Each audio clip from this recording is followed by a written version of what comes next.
It started for me when I was vacationing in Hope, British Columbia, and they had a tree carving festival. And it was really nice to see works of art emerge from stumps and pieces of log, and they were really beautiful. And the trees were used to beautify the town's trails there. So I thought we could do something like that here. This idea got started about a year ago when we were on a committee to an advisory committee for the flood mitigation program. And we became aware that a lot of our big trees were going to have to come down to make room for the berms. And we thought, I wondered, can we brainstorm some ideas of what we could do to honor these trees?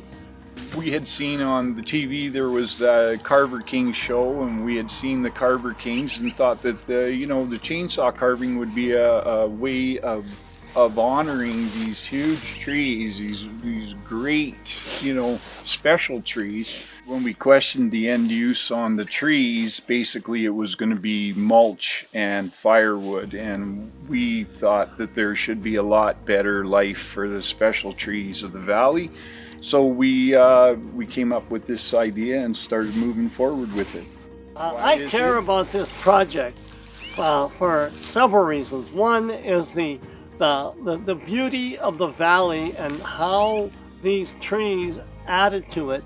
And I wanted to find a way that we could continue that. And could we have a way to have our community get involved and take something that was possibly a sad event, and could we make it into something that is going to be a lot of fun and produce some beautiful, beautiful pieces of art?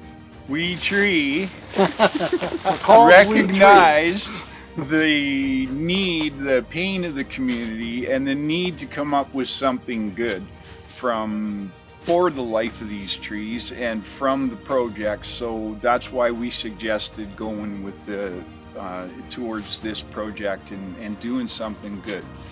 I live right across from the berm that's being built, and when some of these trees came down, I was very sad. And so I thought it would be really nice if they could be made into some benches and some ways to beautify the walkways and pathways that are throughout the valley. And bring the community that was broken because the trees came down, give them a positive to take from this, tragic event. Really is what it was. It's terrible to take down the trees, and to have the berms in place, some of the trees had to come down. So trying to build a positive out of the negative is basically what we were working on. These trees represent history, and it represents an opportunity for rejuvenation.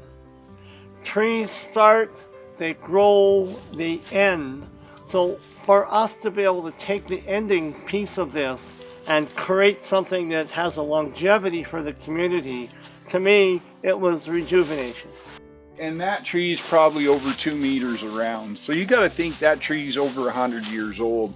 And what's happened in the valley in 100 years?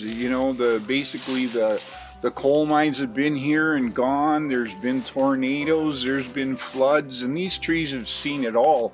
And if they could tell a story, when you come, that's part of the reason of being here in this place, because it tells a story by itself.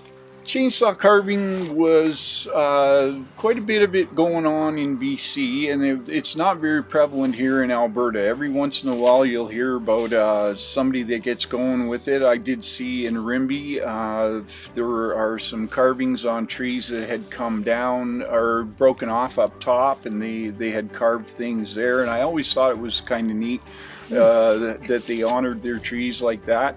And when we had all these beautiful trees and nice big trees, and I thought, what a great opportunity to engage for some carvers. And then when we started looking at, and I actually talked to the Carver Kings right away, and they're in Ontario, and they told me some of the best carvers in the world live right here in Alberta.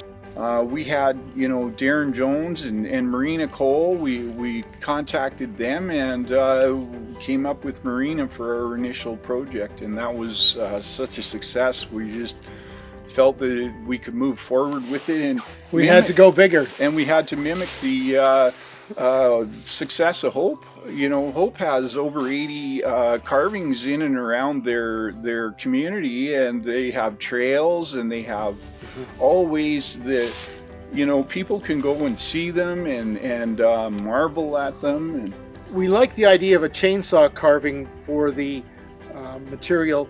It was able to be easily shaped and sculpted. And when I saw some of the carvings in Hope, they picked up the character of that particular environment. When we were here in Drumheller, it's the dinosaur capital of the world. And so we thought we should do something with dinosaur themed projects. And so we talked about it and came up with the idea of making benches that had something to do with dinosaurs in some way. Outcomes, what we're looking for are many, but some key ones that stand out is we are going to have a lasting pieces of art that are going to beautify our community. We're also going to have some community building because we get to pull together and we can have some excitement and have a fun Enjoyment, yeah. event that makes a difference to the community.